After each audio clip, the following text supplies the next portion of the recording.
Here is the official oath of a pharmacist. As endorsed by the American Association of Colleges of Pharmacy and the American Pharmacists Association, I promise to devote myself to a lifetime of service to others through the profession of pharmacy. In fulfilling this vow, I will consider the welfare of humanity and relief of suffering my primary concerns. I will promote inclusion, embrace diversity, and advocate for justice to advance health equity. I will apply my knowledge, experience, and skills to the best of my ability to assure optimal outcomes for all patients. I will respect and protect all personal and health information entrusted to me. I will accept the lifelong obligation to improve my professional knowledge and competence.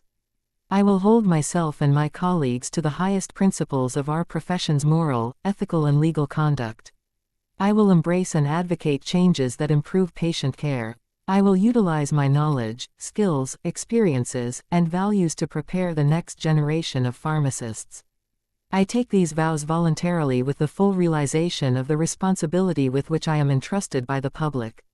This oath reflects the key values of 1. Patient welfare, 2. Professional development, 3. Ethical conduct, 4. Healthcare advancement, 5. Knowledge sharing, 6. Public trust, 7. Diversity and inclusion, 8. Health equity. The oath serves as a foundation for professional practice and reminds pharmacists of their core responsibilities to patients, society, and the profession.